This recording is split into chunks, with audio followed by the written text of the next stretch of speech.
I'll tell you the biggest mistakes I made, and I told you this already, but I'll reiterate it, was not being prepared when I hired my first set of VAs. Oh, yeah. You won't have that issue. And then the second biggest mistake I made was not following up fast enough with the leads. That you get when you come in? Correct. Yeah. I'm Robert Nichols, and I flipped over $50 million worth of real estate and funded another $100 million in hard money loans. And why is this important?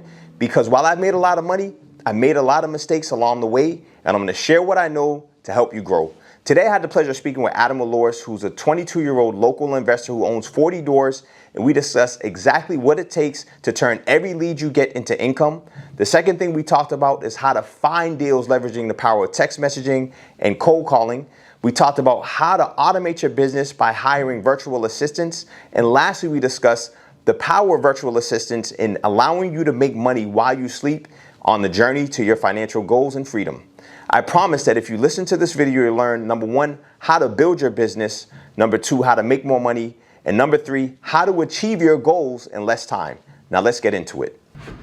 First thing, so where you're at right now, you are looking to automate your lead flow primarily, right? Using VAs, you want to scale and basically be able to completely step out of it. Correct. Cool. So the first thing we're going to look at is the vertically integrated real estate business model. And I'll show this to you because it's very similar. You're an investor and an agent, and that for me was a breakthrough because I remember when I was first looking at transitioning from being an agent to an investor, which you've already made that leap as well. It was like, all right, what do I do? I'm trying to generate leads. What hat am I wearing when I'm reaching out to prospects, right? And I know we talked about that. Yep. So I know at first I wasn't going in neutral. Yeah. And I lost a lot of listings because I tried to buy them, and vice versa. I lost a lot of opportunities to buy because I tried to list them. Yep. You know what I'm saying? Like exactly. Somebody who would have taken 300. Correct. You know what I'm saying? Yeah. Like, I remember we talked about that. Yeah. But now I get like I just go in pretty neutral. I'm getting better at feeling them out, and that's all about too. Just learning how to talk to people and learn how to let them give you the price first. Correct. And once they do that, you know what hat to wear. Exactly. It's easy at that point. Yep. I'm actually gonna mic this up, man. But yeah, that was really, for me, the biggest piece that I was missing when I first started this. I was like, all right, what do I do to actually make sure that any lead I get turns into income, but I don't miss out on opportunities either? So essentially, the way that I structured the business, Adam, is, I call it the VIRB flowchart, vertically integrated real estate business. You get a raw lead, and it can pretty much go in one of three buckets. It's dead, like, obviously, you can't get them on the line. They're like, leave me alone, don't harass me, don't bother me. It's qualified, right, where they say, yes, I'm ready for an offer, right? Because our whole strategy is predicated on asking people if they entertain offers on the property. That way you don't run into compliance issues with the do not call list, the DNC, right? You knew that. Mm-hmm. Yeah, cool. So from there, like, is that what you're doing now? Like initially, what is like your I just reach out. My first question is just, have you ever thought like any interest in selling at all? I got you. That's what I say. I just say interested in selling. I don't say, hey, I'm with Realty or whatever. Right. I just say, hey, it's Adam Walorz. Sorry to call you out of the blue. Yeah. I'll keep it real quick. I just want to see you still own that property over on blank street. Yep. And then if they say yeah, then I just say yeah. Any interest in selling it? Cool. And then it's usually I come across like very cool, very chill. Yeah. Like I joke around a little bit at the call. I'm like, listen, I can tell by the tone of your voice. I know, you're hesitant. I'm calling you out of the blue, but I'll keep it real quick. Like, correct. I just want to see if you had any interest in selling it, and then I just leave it at that. Correct. Cool. Same thing. Yeah, and that's ultimately our script is, any interest in an offer. But yeah, same, just really kind of building rapport and then getting them comfortable and then taking it from there. So if they're qualified, we jump right to an offer, right? You do the same. Right, yeah. And then after you can give them a rough idea on the phone. Correct, pretty much. Yeah, exactly. So after that offer is made, right, that conversation happens, offer is made, then it's either going to go into one of four buckets. It'll be an acquisition, whether your exit is buy and hold, fix and flip, Airbnb, BRRRR, development, new construction, or whatever. Yep. It'll lead to cash flow. You can wholesale it for cash flow, you can BRRRR dog it for cash flow, or you can list it and sell it and you make the commission for cash flow. Yep. Pretty straightforward. But yeah, I just wanted to share this with you. And I'll send it to you as well. Yeah, that's fine. But this is pretty much in line with what you're doing anyway, correct? Yeah, this is like my exact model. I don't really wholesale anything. I don't really bird dog anything, but this is pretty much my exact model. Correct. And these honestly are, to me, the only four options you'll have once you get a qualified lead, right? Yeah. I don't know if there's... Well, what else could you do with it? Correct. Yeah, and that's why I really try to think about, all right, where's it going to go? And that's why you see acquisition. Yes, you have many exit strategies that you can implement. But it's still an acquisition. But it's still an acquisition for you, right? Depending on your exit. That covers everything, those four. Yep, cool. And then the warm leads, right? So those are the leads where, and that's why I have it there, you make your money on the follow-up. And honestly, the majority of the deals that we close, whether it's through acquisition or something we end up selling it as a commission, it comes from the follow-up list. Like always. Yeah. The 13 I just bought. Yep. I talked to the guy every 2 weeks for 4 years. There you go. He was this guy in Fall River. He's like, oh yeah, I got all these properties. I'm like, all right. He's like, I don't want to sell them now, but I'm going to retire 3 years later. And I was like, you know what? He took my number down and he put it on his desk in his office. Yeah. And every day I was like, you ready? And he was like, no. You ready? Seriously, for 4 years. And then I called him the other day and I was like, you ready? And he was like, you know what? I think I am. Gotcha. I got 2 of them, got in the door, and then we bought them. So yeah, the follow-up is like everything. Excellent, man. Yeah. Cool. I'm no stranger to the follow-up. Yeah. No. And I like following up too, just me, because it's like when you have somebody else. Like when it doesn't build rapport. No, you can't. When you take something from the last call too, like, oh, I got a new dog, and then you carry it over. Yes. You're like, oh, how's the dog? And it's, it's like, and then that comfort. Yeah, that was how I got tied in with that Norman guy. Like he likes me so much. That's the dude that sold me them. So and honestly, that's a great point. And I think that's going to be the key to growth. It's whoever is the follow-up person, and it could be your top VA, whoever you end up going with. Yep. They are the voice. As I told you before, I showed up to properties. They got to be damn good. They got to be better than me. Correct. Yeah. And I've showed up to properties, Adam, literally, and where's James? Where's James? Yeah. I thought James was coming, right? Mm-hmm. And that's what you want. Yeah. You want someone that builds that level of rapport where they want to see them and not you. Yep. And that scale. Yep. That scale. So. That's the level that I want, because I'm telling myself, I was originally thinking. Before I came here, I was like kind of building a rough model of like cold leads and then like warm leads, and then like the cold obviously would just be the list, right? The people that get the list, and then they go into warms, and then they follow up on the warms, and then they're ready for an appointment. Then they go to a next like kind of database, and then my time is spent 80% in the field closing and 20% following up with those people. You know what I'm saying? But I even want to, like you said, put the top VA on the follow-up and just close and just show. Like, that's the level I want to be at. I don't want to be at the level where it's like me following up still. Yeah, honestly. Again, that's just taken away from closing more. It is. And Adam, the truth is we have to really appreciate the fact that there are people out there better than us at this. Oh, 100%. And we have to commit to finding them. That's the other side, right? Yeah. Commit to finding them and then delegating this work to them. And it'll only enhance the business. Like I told you this week, I just interviewed a bunch of people to take over the marketing director role for my company, because while I'm pretty good at it, I know there are people better than me. There's a monster out there. There's one of the influencers I follow, Myron Golden. He says, what did he say? You don't want to be the chief operating officer and the chief bottle washer, because then you're going to become the chief bottleneck, right? Yeah. Real talk. 100%. You know what I mean? And that's what has happened to me and so many amazing entrepreneurs that can't get all of this information, all these skills into the real world through their teams. It's a disservice to the business in the long run. So this is basically the presentation. We're going to skip a lot of this, man, because a lot of it doesn't apply to you. But I am going to talk about the tools we use. What are you using now to build your list? Are you using PropStream? Yeah, I've been using PropStream since day one. Excellent. I love PropStream. Me too. Love it. And it allows you to scale in multiple states, right? Because do you own anything in Rhode Island? No. Are you looking down there, or are you going to stay in Mass? I will. Okay. Yeah, I totally will. One of the benefits to Rhode Island, especially now being in Mattapoisett, it's a little close. Well, I mean, it's not that close, but still a little closer than where I am now. But yeah. The only reason, and this is just kind of high level, Adam. You know the landlord-tenant laws in Rhode Island versus Mass. Mass, you're screwed. I've owned them both. Easy. I've owned them both. I've heard that a million times. Yeah, so I was a landlord in Massachusetts and Rhode Island, and man, I had a tenant not pay in my spot in Rhode Island. She was out. Yep. Within 30 days, she was gone. I went to the court. I filed the paperwork when she was 30 days late, so it ended up being 60 days total, and she had to be gone. And she wasn't happy about it. Her son sent me a profanity-laden text. I didn't know you could fit so many F-bombs in a little bubble, right? Like, the guy lost his mind, but they were out, which is good. Mm-hmm. Yeah, Massachusetts, obviously. Yeah, I want to implement, too. I definitely want to do Mass and Rhode Island, too. All right, so you got PropStream down. The next piece of the process is data scrubbing and skip tracing. So what we do, because a lot of the lists, how many LLCs do you end up getting on your list? Or let me ask you this, Adam. What size list are you pulling? It depends. If I'm doing it myself, it'll be probably like under 2,000. Right.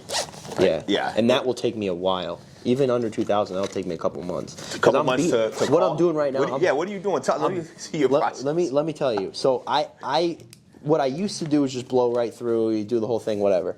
But recently, I've been like beating the crap out of like one address and trying to. I like the idea of having a business model where you have one person just like exhausting that one lead and really trying to find that person, and then if they really can't, then move on to the next one. Okay. But what I've been doing recently is I pulled a list of like 2,500. This list is cooking for me. It's all I'm getting. I'll show you my results of like whatever. But it's a great list. But it's like all 6+ units in a certain area. Cool. Good criteria on it. It's turning over for me like crazy. But my issue is that I'm only doing 10 people a day because every person is taking me like half an hour. Yeah. Because I'm calling all the family members too. I got you. It works so well, but it takes so friggin' long. Like I've become really good at reaching out to family members, and then they actually give me the number of the person I'm looking for. I've Love it. almost mastered it. Wow. And so my data. That's awesome. Yeah. So I'm like, I'll show. Ready? Yeah. I'll show you what I mean. Because the lists that we normally pull are 10+ years of ownership and at least 50% equity. That's usually ours. Like that's the main criteria for these types of lists. Yep. We do have some distressed lists we pull as well, but I don't pull those in PropStream. This is from Lead Sherpa too. Gotcha. So you pulled that. You pulled the list from Lead Sherpa. Yeah. I did, well, this is skip tracing on Lead Sherpa. Cool. But what I did is actually not a couple years ago. I would say probably 2 years ago, I pulled this same list. Yep. And then I did, because I'm finding a lot of these numbers are like not. If I didn't have the old list, you wouldn't have the accurate numbers. Yes, if this was a brand new list that I didn't pull 2 years ago, all the data's trash. Yeah. I'm like, because the numbers aren't showing up on True People, the numbers aren't showing up on here. Yep. And I'm like, that's part of the reason too why I wanted to, the data scrubbing in the whole thing. Yeah, I'm gonna show you who this data is garbage. Like next year, my listings for 6+s will be ridiculous. Yep. Just off of this, if I keep doing what I'm doing. But dude, I'm not sitting there for 8 hours a day. Nah, and it's not. Because now it's taken away. It's not the highest and best use, like you said. And then I got for example, like my follow-ups. Yeah. If I do a day of follow-ups, right? Because I'll do that. I'll sit there for 6 hours and call. Like I'll do all my follow-ups. Yep. And then I won't be digging up any of these. And then it's like going back and forth. And I need to automate everything. Yeah. So I don't want to do this anymore. Makes sense, man. Makes total sense. Even though it's cooking, that's why it's been so hard for me to stop.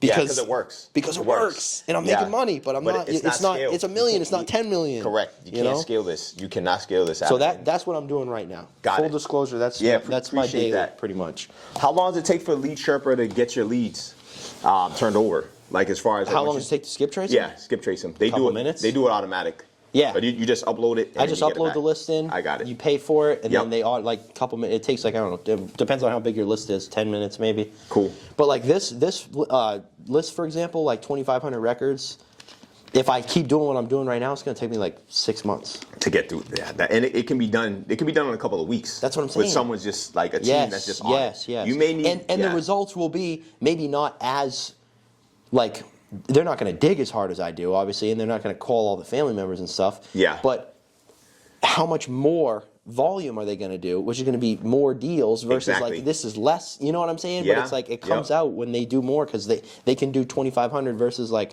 I may be able to find an extra person or so every, 10 leads, but do the math on if they're, you know what I'm saying? So correct. Yeah, no, I totally agree with you. So I think that's really the important piece here. Yeah. Is you're probably going to need more than one VA though, based on how you do it, how you structure it. Oh yeah, I agree. Only because, and I'm talking just for the calls, because typically VAs do about 4 hours before their productivity drops off. Yeah. Yeah. So you told me that. Yeah. About 125. 125 calls. Yep. Yeah.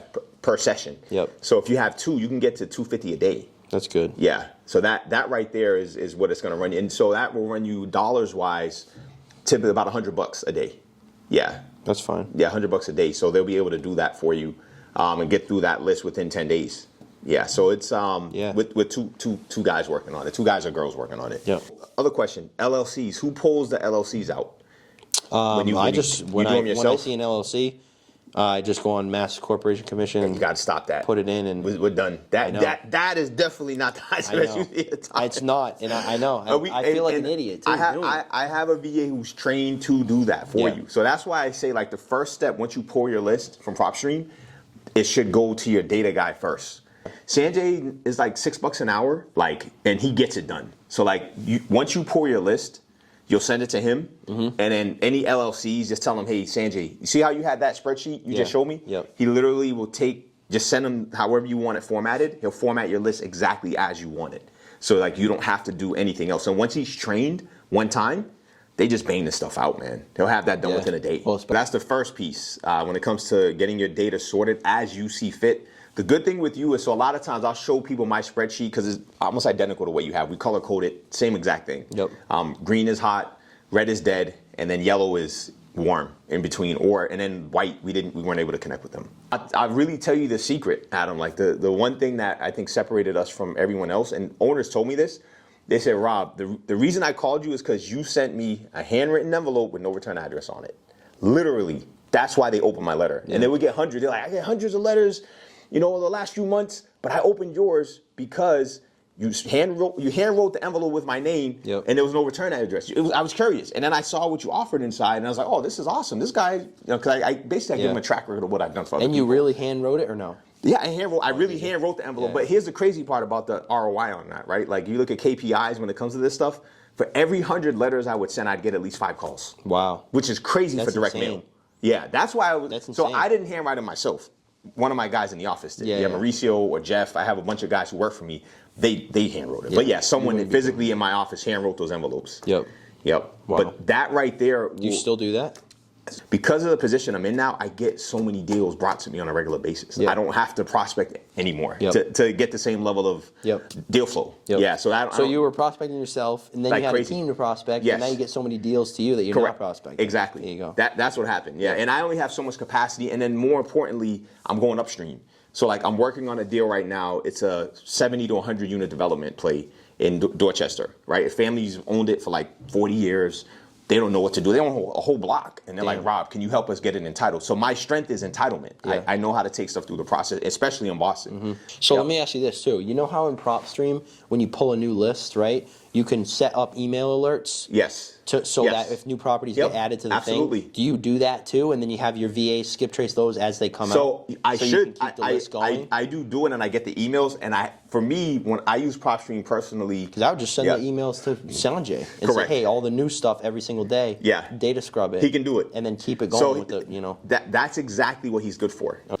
So those are really the two first legs of the journey: pulling your list, formatting your list, getting the data up for the list, and then from there, it's what tools we're using, the systems we're using to make calls and reach out to folks. So the first tool is CallRail. What are you using now do you have a soft dialer yet? I was using Mojo, but I stopped. Yeah, no. Switch to CallRail. Yeah. CallRail's cool. So the VAs use CallRail? Yeah. Okay. Yeah. You can dial from anywhere in the world on it. Nice. So you can make calls and receive calls, and then obviously it records all the calls. Yep. Yeah, so it's really a good tool. And actually, do you want to hear a sample call? Sure. One of my guys? Yeah. We'll jump in. One of your VAs? One of my VAs, yeah. This is one we got. It was in Oxford. Well, hello. Hi, am I speaking with Mr. Altmite? Yeah. Well, my name is James Rich. James Rich. I'm an investor here in Boston. I was just inquiring about one property, 854. Checking in because we that's it. Right. He tried his best. He did. He got, like I said, he got business earlier in the first year. He was with me for like 5 years. Yeah. My request price is $320,000. How much, sir? 320. Okay. Yeah. You got the gist. Yeah, I got the gist. Yeah. But yeah, that's it gets the job done as long as you find out how much they're looking for and they want exactly. To send. And he got all the way with them. We went out and actually saw this property. I sent one of my guys out, total dump. And the guy was, he was unrealistic on the value. He was like, I did all this work. He didn't do. The work he did was trash. Yeah. So we didn't. There was no meat on the bone for us. It was a 2-fam, but. Again, this was one example, just one call he's done where you can kind of get a feel for how they operate, how they talk. You find the woman produce higher? Yeah, definitely. They do. People have a harder time hanging up on women. They like their voices. I know. It's like, lonely old men, they just want to talk. They want to talk to a nice They do. They don't want girl. to talk to us. They don't care about us. Seriously. You got it. You got it, man. So, yeah. No, that's anything to increase increase ROI, man. Yeah, exactly. Yeah, so that's with CarReal, it's $50 a month for the minimum membership. Yep. With the system, you can log in. You obviously create your own numbers. So the first thing I would say is obviously create local numbers, right? So you got that down. You want local numbers for CarReal. You can make as many calls as you want per day, receive as many calls as you want per day. But the biggest thing is just making sure they're recorded so that you can go back and listen to the calls as well. Yep. Or do they have like a clock in thing on CallRail too? They don't necessarily know. You just know when they're calling. The thing is, it sends you a daily report, so it'll show you how many calls made. And that's why for me, Adam, it's less about clocking in, clocking out, and more about productivity. That's how you keep track of your VAs. So you see if they make 50 calls, and then they're like, "Oh yeah, I cold called for 4 hours." Like, no, you didn't. No, exactly. Like So you don't. Yeah. And you're honest with them. Like, listen, I don't care how it goes down. Your minimum call quota is 125 calls a day, and I need to see that logged in CarReal. That's how you don't get taken advantage of. I had one guy when I first started, when I wasn't using CarReal. Are you like how strict are you with these people? Do you boss them around, or are you cool? I'm cool. I'm cool with them because the good ones, they don't. Like I said, you want to feed them, right? Correct. You want to, you don't want to hate you because they're gonna want to screw you if they hate you. And they usually, Adam, I'll be honest, there was never any 125 days. It was 135, 150, like 160. It was more because they want to. They want exactly. They want you to win, so you keep hiring them. So you don't like that's the thing. You don't have to be like a ball buster with them. You can be cool, be direct, be firm, right? And but the energy from them is typically more submissive. And so when you have a submissive employee, you don't have to force it. When you have someone who challenges you, well, they know where the money is, and it's over here. Exactly. You are a blessing. Now I will say I've been scammed by a couple over the years because I wasn't using CarReal and I didn't know how many calls they could make. Taking their word for it. Right, like, oh yeah, I made 50 calls, and then I would look at the list, I'm like, yeah, 50 calls, but I paid you for 4 hours. Well, my mom was sick that day. Like, what are you talking about, man? You're nuts. Then you didn't call for 4 hours. Correct. Well, yeah, but I'll make it up tomorrow. Blah blah blah. Like, that's why just setting expectations is the most important piece of what needs to get done in a given day. Yeah. So that CarReal will allow you to do that. You'll log in. You'll select your numbers. Obviously, select local numbers. I think with the $50 members, you can have up to like 5 or 10 lines. And then they can call from it. Messages can be received and everything else. But they'll log right in and make the calls. Yep. So you'll know, and you will see when they log in. That, so you do have access to see that as well. The other thing I would say is there a built-in CRM in CarReal or no? No, there isn't. It does. People can text back and there's stuff in there. But we're not using any CRM feature in there. For $50, I don't think it has it. No. I wouldn't think so. Correct. And that's something that I think would be good long term is to integrate your dialer into a CRM. What are you using now? For CRM? Yeah. Google Sheets? Okay, same. Yeah. And like I said, I've used HubSpot. I've used Podio. I've used Kintone, which to me was the best one. But again, it was really for one use case. When you get your VA engaged, when you sit with them and train them on your SOPs, definitely what does SOPs mean? A standard operating procedures. Okay. Yeah, so one thing that is really important when you hire VAs, set up SOPs on how you want them to work for you. And the way I've done it in the past, I can show you some now. Just so you have an idea what they look like. There's nothing crazy. Like with Sanjay, I've had some SOPs from over the years. This is how I taught Sanjay how to pull the LLC information. So go to the spreadsheet, locate column F, go to Corporate Secretary of State's office, you go to the link. Obviously, it's the same page that's here. I have a screenshot. I talk about what he needs to do with this, and then from there, you jump down. When you enter, you may see a list of multiple LLCs. So we gave him the SOP on how to use MLS.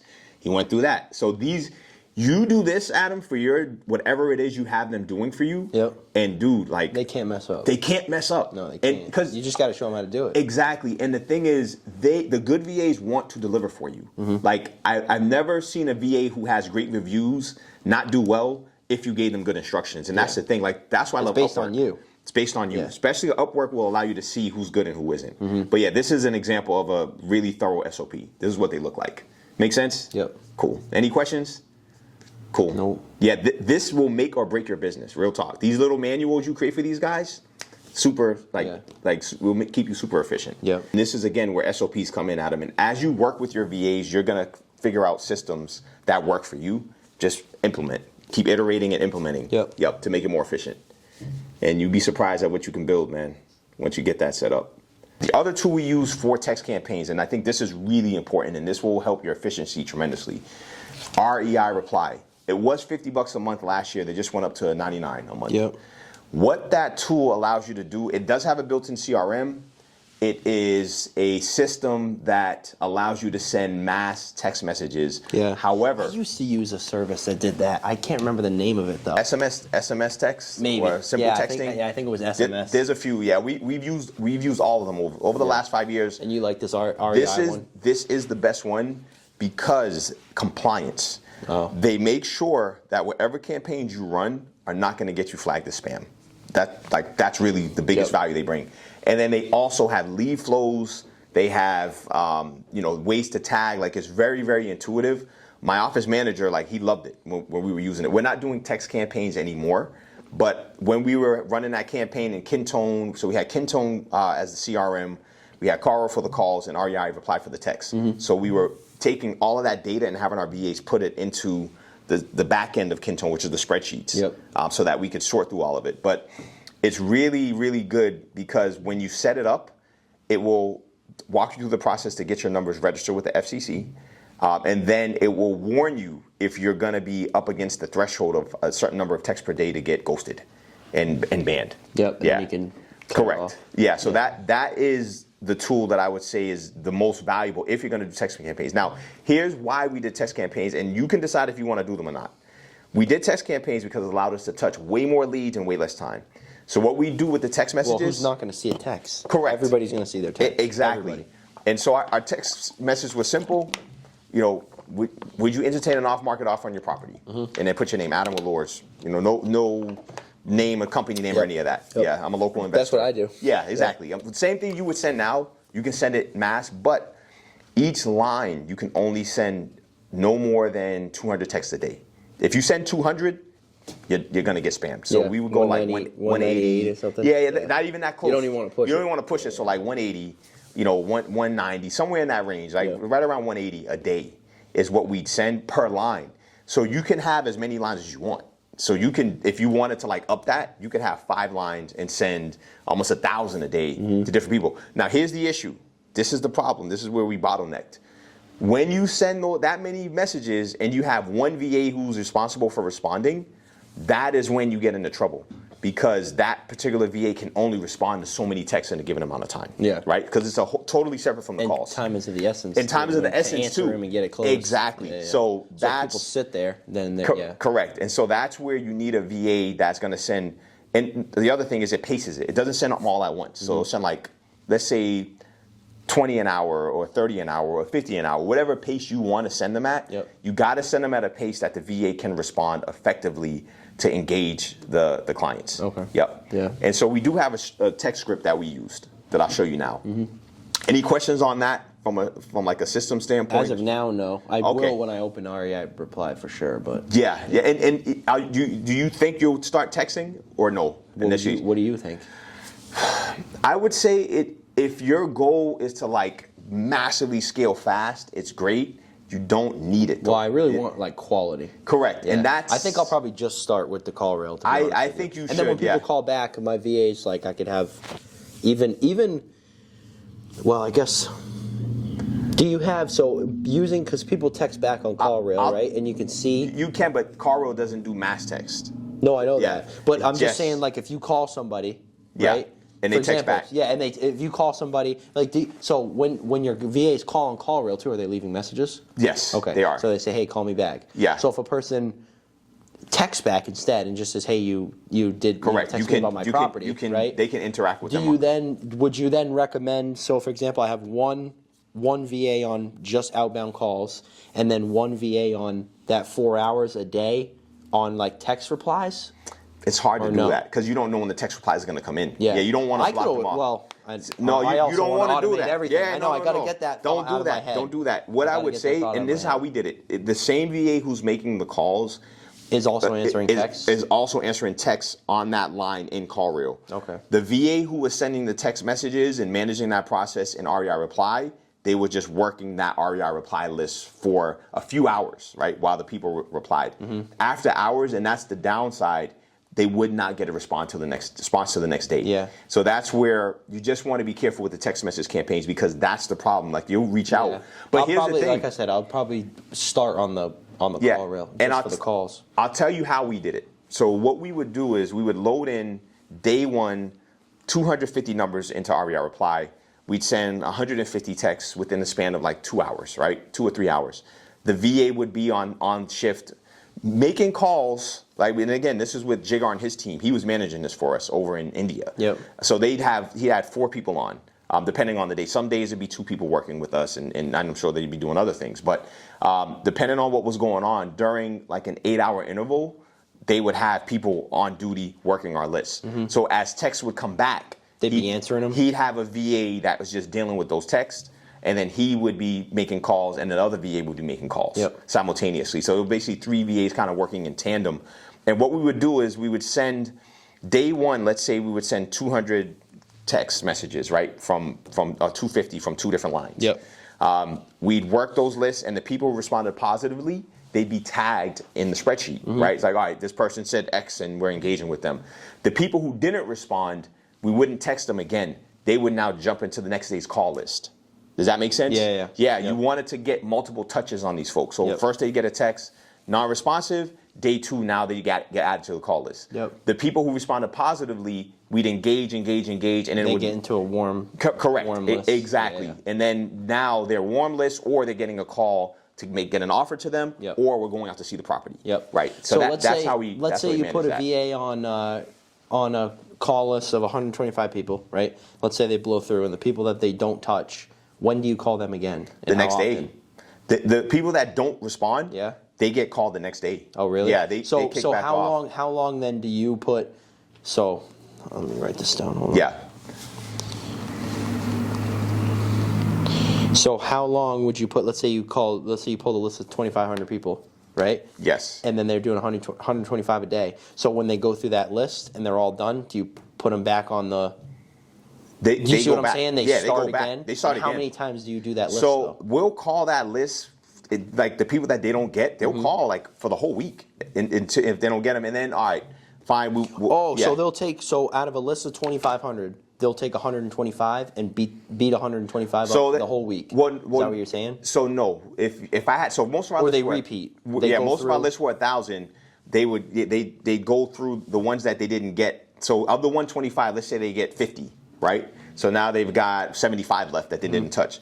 Next day, they'd start back at those 75, right? And work those. I see. Okay. Yeah, and then they kind of keep scrubbing down the list until they get them. Some of them they'll get, some of them they won't.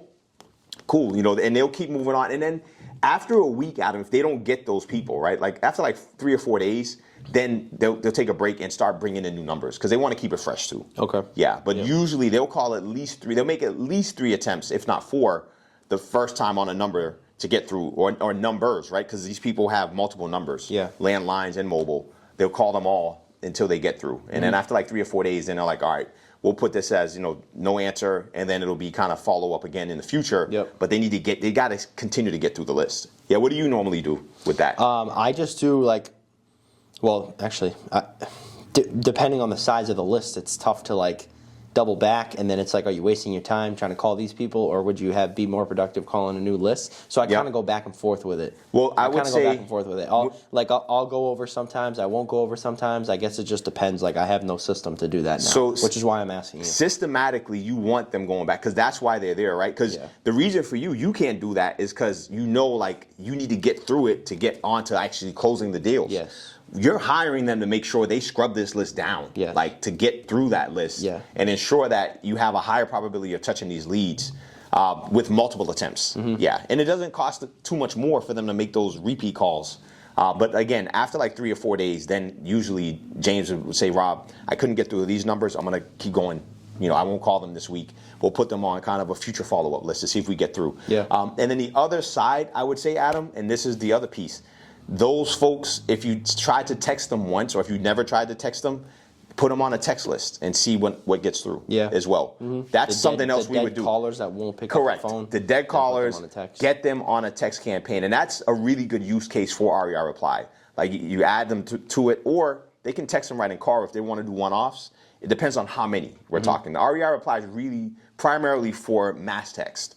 For like individual text conversations, you can use CallRail. Yeah, for that. Yep. So that'll be what I would recommend. If they don't get them, just add them to a text, the following week and see how many of them they can get through. Yeah. Yep. Okay. Any questions on texting and calling and structure? No, I think I got everything. Got it. For now. Cool.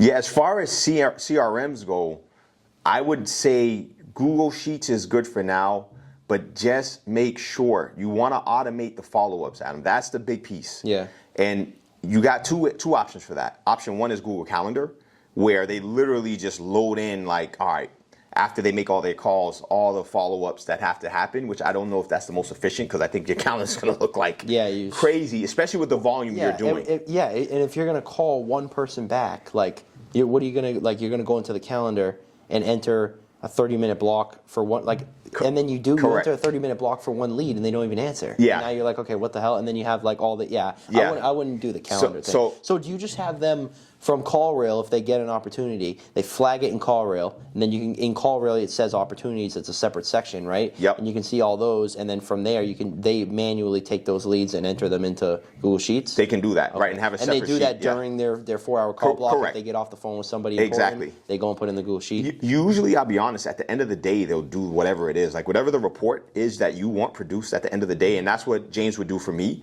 Daily, he would just send over just the spreadsheet that we have with all the lists and all the notes. The same spreadsheet that I showed you, like that finished, where he would just say color coded. The formatted one? Formatted one. Yeah. Color coded. And then he could create a separate list or tabs in the sheet that are the follow-up leads. So that's what Carlos would do. What I would probably do is, like, how I do it now is, like, on the list itself, I'll turn, like you said, turn it green. Right. And then the greens or the yellows, your yellows. You move the them. reds would stay. Correct. Right? But the greens and the yellows go into a Google Sheet where it's all the most interested people. Yeah, we would just move them to a tab. Yeah. That's what we've done in the past. Yeah, just have a separate tab with all the warm and hot leads. Mm-hmm. Yep. Okay.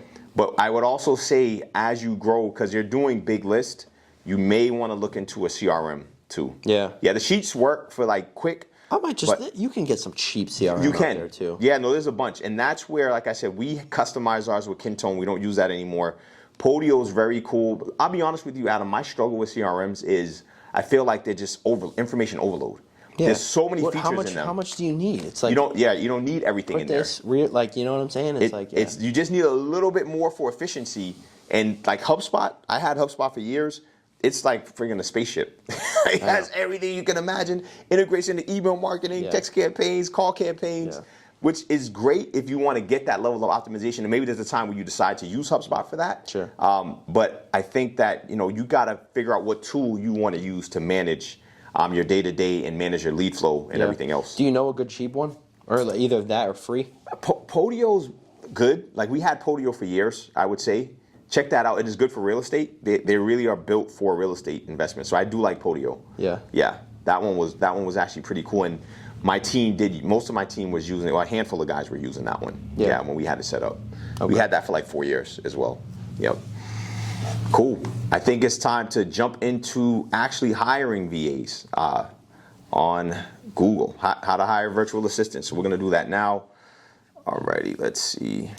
Do you think I should do any direct mail? I do. Or just start with this? I do, but I think, again, what I talked about before, it could be cherry picking deals you really want as opposed to like 2,500 letters. So for direct mail, the people who don't respond to your VA's calls, don't respond to your VA's texts, are those the people you direct mail? Last touch. Okay. Yeah, that's the last touch. And it's all about touches, right? Like literally, you try to touch them on the phone, you try to touch them on text, and if you can't get them, direct mail is your last resort. Yep. You got it. Yep. Okay. So it's how just often three touches. How often are you, like, for example, every week, all the people who they didn't reach for the week, and then have them mail every week, like, or do you just do a recurring, or? So I would say, Adam, every week is a lot. I would say at the end at the end of the month. Okay. That will give you a better gauge on, because they're going to try multiple times. A week is too soon. Sometimes, you know how it is. Sometimes it may take a couple weeks to get through to someone via text or call. True. Yeah. So then, I would say just do a list, have them beat the crap out of the list, and then anybody who's like completely dead at the end of the month, just mail them. Exactly. Okay. You got it. Yeah, this is the one. So really, Adam, the biggest thing that you need to do anytime you send a letter is making sure whatever's in the letter creates a sense of helping them, right? People don't want like, oh, I buy your house cash, like, right? Like that crap doesn't work for everybody. It will work if you send enough of them, but you want to have a letter that converts and speaks to how you're providing value to the seller. Super important. So one quick example of this is if you're targeting a probate list. Most investors who target probate are looking to buy the property, right? The most successful investors and agents I know who like crush probate. I have a lady, Helen, right here in Quincy. She crushes it. She has developed a system where when she sends her probate letter or prospects to probate lists, she is the solution to all things probate. So for example, the first thing people have to figure out how to deal with is who's going to maintain the landscaping, cleaning up the house, getting all the stuff decluttered, getting all the stuff out and moving it into storage and all of that. She has people that she subs this out to that handle everything. So like she'll send her letter, but she is the one-stop shop for probate, all things probate. And so she'll help them whatever they need. She says, just call me and I will take care of it for you. And then, but her main skill set is that she's an investor like us and she's an agent. She's both. She's like literally like us. Yep. So now you've built your system. You're building a system. You're going to have 3 touches: calling, texting, letters, and then the last touch. Go knocking. Yeah. And again, you don't have to do that. Has that ever been a part of your strategy? I door knock for a while. Cool. Actually, I got like probably 4 listings off door knocking this year that I knocked like a couple years back, and I just followed up with them. There you go. One lady, I sold her house in Easton. On Gilmore Road, and then she went and bought a nice condo. So I got 2 deals off of her. Love it. And my mom works in Easton, so I was like right down the street from her one day, and I just door knocked the neighborhood. Good stuff. You know, but door knocking works. But it does, especially if you're good at talking to people. I have one of my team members. That's all he does. Yeah. He's killing it right now in Weymouth, Weymouth and Brockton. Like he's door knocking. That's his thing. Yep. But that's the last touch, right? It's physical, getting out in the real world, belly to belly, and making it happen. Yep. Everything we're talking about, Adam, this was born out of me not wanting to be at the mercy of just waiting for the phone to ring. I'll be honest, that's why I switched to the multifamily model, because the expectations are very different for a lot of these sellers, especially the higher you go. Yes. There are open houses. It's a lot of the stuff we do is off market. Like we're just moving these bigger transactions, 1031s and stuff like that. But I agree with you. But there are a lot of agents who love it. And the fact that you're good at prospecting and getting those opportunities allows you to bring way more value than like I'd say 99% of the brokers out there. Oh, you need tangible steps that you can take to really connect with people who have a high probability of sell and really create lists and scrub them down to find the sellers in there, because they're in there. You just have to find them, right? Yeah. And you've already started building your database. Now this is just going to allow you to take it to the next level. I know how to do it. Let's jump into Upwork here. So the best part about Upwork, Adam, is you're able to hire people based on past performance and based on their track record. Yep. Yeah, so these are 2 VAs I have working on things for me right now. So I'm big on using VAs. 1, it's more cost effective, and 2, they're just hungrier. Like they literally just put in the work, bro. Yeah. Like they value the opportunities, and they're not living in a country where if you don't work, you have options, right? Like other parts of the world, like if you don't work, you're not getting paid. Nope. This will give you the text campaigns. I do have call scripts in here as well. And again, all of these are Word docs. Let me just jump to it's like for almost 50 pages.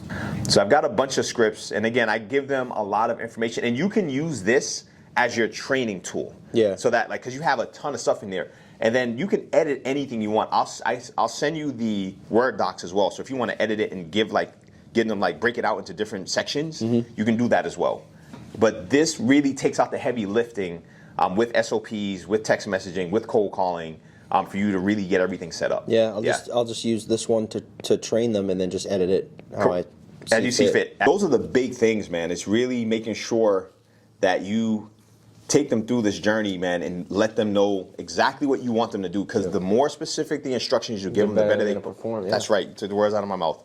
They'll be able to perform for you. This really talks about kind of some other strategies, I would say, as you grow. And again, if you are looking to have VAs really take over a larger percentage of your business, and disposition specialists, there are VAs on Upwork who can wholesale deals and help you find buyers. So that's the flip side. If you ever wanted to do any off-market work, a VA is good at building those lists. And that's what I had. If you look here, I was talking about how to build a cash buyer list, because I think That's really an important part of this too, especially as you're looking to build your network. Because the other thing, Adam, to keep in mind is a lot of the cash buyers are also sellers. Yeah. And this is kind of that next level of your brokerage as well, right? So we're going to a different arena. But you're going to find that there may be deals outside of your market that you don't want, and the price is reasonable. You don't have to wholesale it. This isn't so when we did the $40 million with one buyer, that was not wholesaling. That was just straight commissions. Yeah. None of them were listed, Adam. It was literally, here's his criteria.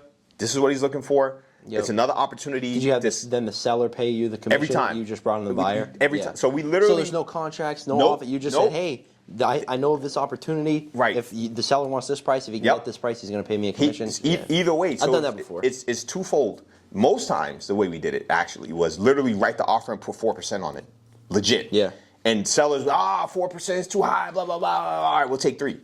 Sometimes we take 2. Yeah. It's fine. It's off market. It's like, dude, we didn't even have to show it. Like, do anything. Listed it correct. And with less effort. That's my point. So I'll take a 2 every day of the week. So this is what I would say, because what's going to happen is your lists are going to grow over time, especially if you keep prospecting the way you're going, where you're not going to be able to take every deal down. Even your partner's not going to be able to take every deal down.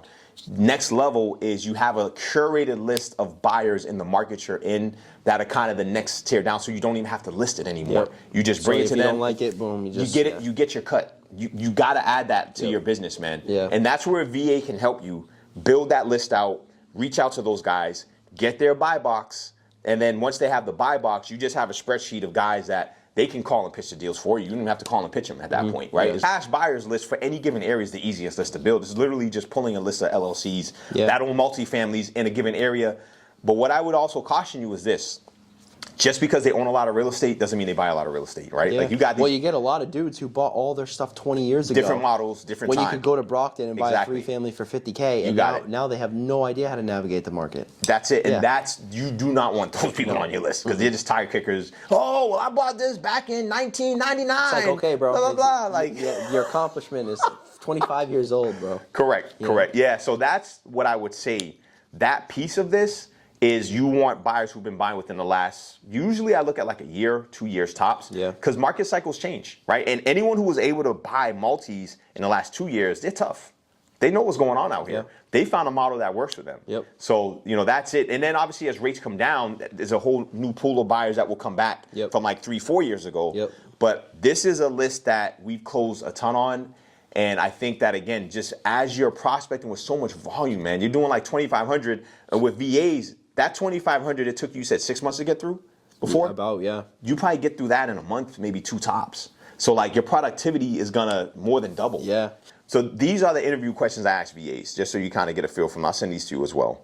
Can you describe your experience as a real estate virtual assistant, focusing on outbound cold calling over the past 3 years? Can you share examples of your success in cold calling and how this is contributing to achieving your goals? Yeah, they're going to eat these up too. Oh yeah, and they don't want to show you. Correct, and you can change these as you see fit. Again, these are just frameworks to help you really shorten the curve, so you don't have to be setting any of this stuff up, Adam. This is the out of the box solution. Like, all right, you're jumping right in, you're hiring them, you have a list of questions, you're training them, you've got some SOPs, you've got a manual, like just so you kind of go through it and tweak it. Just to show them that you kind of know your stuff too. They're gonna be like, wow. Yeah, they don't want to be hired by somebody who knows less. Exactly. And at least, and they know, like, and you're a really good cold caller, you're super proficient. And while they may have more hours than you, you'll be able to help them, right? And it's specific to what you need them to do. Yeah, that's what they're looking for. But yeah, so these are questions, skill specific questions, knowledge of real estate questions, right? You want to see how they respond to this. Technology and tools proficiency, scenario based questions, performance metrics, keeping track, and then soft skills and work ethic. And those are really the main categories that you want to address through the interview process to kind of confirm what you kind of already know. Because, dude, if they made 100,000, over and 15,000 hours of calls, like, and they have 100% positive feedback. It's not a lot of questions you got to ask. It's really just for you to get to know them. And I just want to see how they respond. Exactly. And while it was great when I was the guy doing everything, Adam, it's even better when you have proficient people working with you, helping you scale and grow. Yeah. You're making more money. You're able to leverage your skill sets to the maximum potential, and you're able to help more people. That's what people forget, right? All of this ultimately is to really fulfill our destinies, our goals, and really help more people and make more money, right? If you're helping more people, you're going to make more money. They say the key to greatness is service to many. right? So the more people you're structured to serve, the better you're going to do. Solve. That's right, and everybody's winning, man. Yep. So I'll tell you the biggest mistakes I made, and I told you this already, but I'll reiterate it, was not being prepared when I hired my first set of VAs. Oh yeah. You won't have that issue. And then the second biggest mistake I made was not following up fast enough with the leads. That you get when you come in. Correct. Yeah. And I'm sure you've had that challenge at times when you got too much going on. Yeah.